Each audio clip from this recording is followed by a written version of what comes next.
समय था सन 1025। अफगानिस्तान के सुल्तान महमूद गजनी की धारदार तलवार क्रूरता का हर सीमा लांघते हुए जब गुजरात के भूमि में तबाही मचाना शुरू किया, कुछ ही क्षण में वो सोमनाथ मंदिर के दरवाजे तक पहुंच गया। कहा जाता है उस मंदिर में एक साथ हजारों के तादाद में लोग पूजा में लीन थे। पुजारी समेत हजारों की संख्या में निर्दोष लोगों के कत्लेआम करते हुए खून के रंगे तलवार लिए जा खड़ा हुआ शिवलिंग के सम्मुख एक बार के लिए भयभीत हो उठा। पूरे विश्व में प्रसिद्ध सोमनाथ मंदिर अपना रौनक खो चुका था। चौतरफा तबाही के बीच खंडहर की तरह बीच में खड़ा रहा और जो कुछ था सब कुछ लूट चुका था।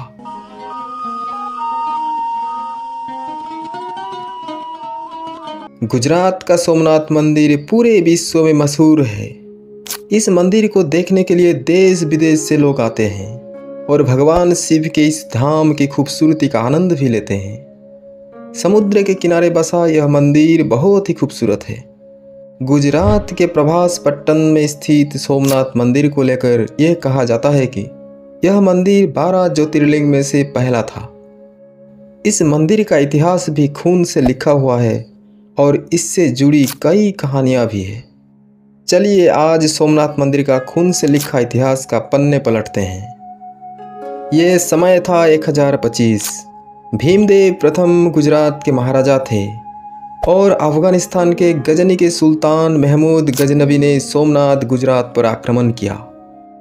वास्तव में उस समय पाटन गुजरात के राजा थे चामुंड राय। भीमदेव उनके पोते थे और चामुंड राय अपना राजपाट छोड़ गए थे। उनके दूसरे बेटे दुर्लभ राय राजा बनने की कोशिश कर रहे थे। इस प्रकार कुछ अव्यवस्था थी उस समय गुजरात में। सोमनाथ मंदिर की महिमा और कीर्ति दूर दूर तक फैली थी। अरब यात्री अल बरूनी ने अपना यात्रा वृत्तांत में इसका विवरण लिखा। इसके बाद महमूद गजनबी को पता चला कि गुजरात में एक ऐसा मंदिर है जिसमें सोने चांदी की मूर्तियां हैं, जहां शिवलिंग हवा में उड़ता है और जहां संपत्ति भरी हुई है। और इससे काफ़ी प्रभावित हुआ महमूद गजनबी। इतिहासकारों के अनुसार इस मंदिर की भव्यता को देखकर आक्रांता महमूद गजनबी के मन में लालसा आ गई थी। गजनबी बचपन से भारतवर्ष की अपार समृद्धि और धन दौलत के विषय में सुनता आया था। महमूद भारत के दौलत को लूटकर मालामाल होने के स्वप्न देखा करता था। उसने पूरा योजना बनाकर गुजरात की ओर बढ़ा। हालांकि भारत में महमूद गजनबी का ये पहला आक्रमण नहीं था। इससे पहले 15 बार भारत में आक्रमण कर चुका था। कुल 17 आक्रमण उसने भारत में किए। ये उसका 16वां आक्रमण था, सोमनाथ मंदिर को लूटना और नष्ट करना। महमूद गजनबी गुजरात की ओर बढ़ रहा था। ये बात गुजरात के शासक भीमदेव को पता चलते ही उन्होंने प्रथम सोमनाथ के रक्षा हेतु मंदिर पहुंचे और सुरक्षा व्यवस्था अपने हाथ ले युद्ध की तैयारी की। आसपास के हिंदू राजाओं के साथ सोमनाथ में मोर्चा जमाया। 3 दिन भीषण युद्ध के बाद महमूद भीमदेव को हराकर घायल करके सोमनाथ फतह करने में कामयाब हुआ। 5000 सेना के साथ मंदिर परिसर में पहुंचा सन 1025 में। जिस समय वो यहाँ आया मंदिर में पूजा चल रही थी।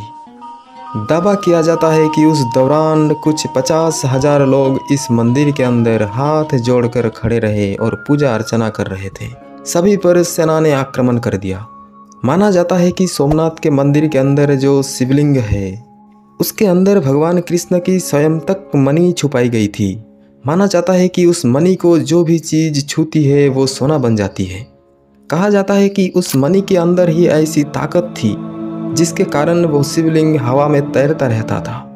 और जब महमूद गजनबी मंदिर के अंदर प्रवेश किया था तब वो हवा में शिवलिंग को देखकर भयभीत हो उठा। उसके कदम रुक गए।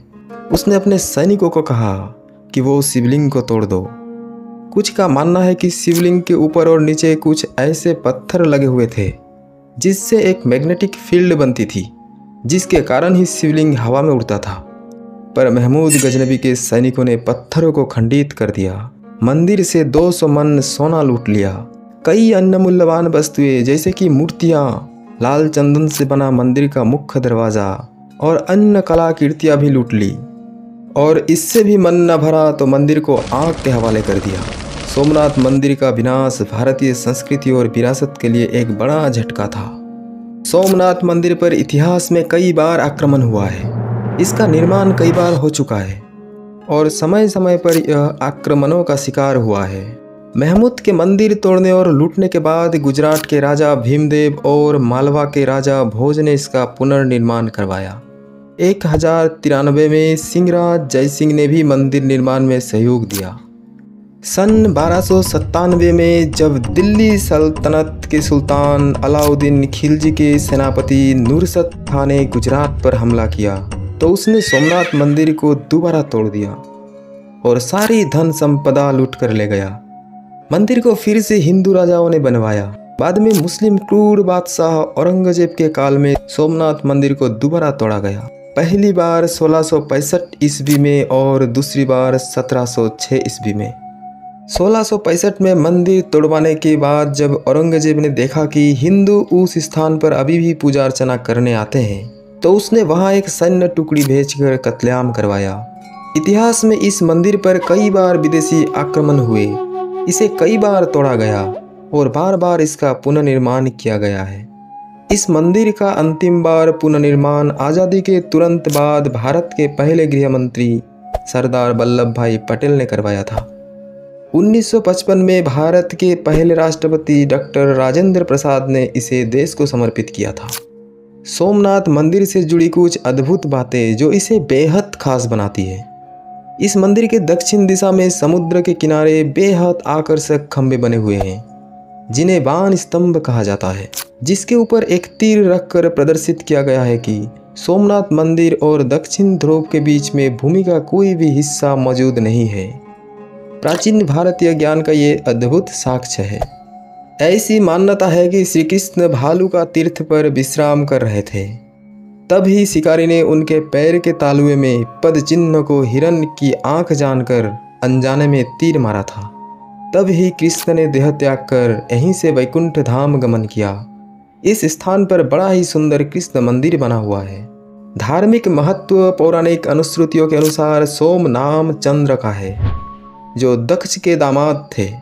एक बार उन्होंने दक्ष की आज्ञा की अवहेलना की, जिससे कुपित होकर दक्ष ने उन्हें श्राप दिया कि उनका प्रकाश दिन प्रतिदिन धूमिल होता जाएगा। तब अन्य देवताओं ने दक्ष से उनका श्राप वापस लेने की बात कही तो उन्होंने कहा कि सरस्वती के मुहाने पर समुद्र में स्नान करने से श्राप के प्रकोप को रोका जा सकता है। सोम ने सरस्वती के मुहाने पर स्थित अरब सागर में स्नान करके भगवान शिव की आराधना की। प्रभु शिव यहाँ पर अवतारित हुए और उनका उद्धार किया। वो सोमनाथ के नाम से प्रसिद्ध हुए। हाल ही में पुरातत्व विभाग द्वारा एक रहस्यमयी खुलासा किया गया है। सोमनाथ मंदिर के नीचे भी 3 मंजिला इमारत होने का पता चला है। IIT गांधीनगर और 4 सहयोगी संस्थाओं की आर्कियोलॉजी एक्सपर्ट्स ने इसका पता लगाया है। एक्सपर्ट्स ने करीब 5 करोड़ रुपए की आधुनिक मशीनों से जमीन के नीचे करीब 15 मीटर तक GPR इन्वेस्टिगेशन करके पता लगाया कि नीचे भी एक पक्की इमारत है और प्रवेश द्वार भी है। ये भी पता लगाया है कि सोमनाथ मंदिर के दिग्विजय द्वार से कुछ दूरी पर ही स्थित सरदार वल्लभ भाई पटेल की स्टेचू के आसपास बुद्ध गुफाएं भी हैं। सोमनाथ मंदिर विश्व प्रसिद्ध धार्मिक व पर्यटक स्थल है। यह मंदिर हिंदू धर्म के उत्थान पतन के इतिहास में प्रतीक रहा है। अत्यंत वैभवशाली होने के कारण इतिहास में कई बार यह मंदिर तोड़ा तथा पुनर्निर्मित किया गया। इस मंदिर के बारे में आपका क्या राय है, जरूर साझा कीजिएगा। चलिए फिर मिलते हैं।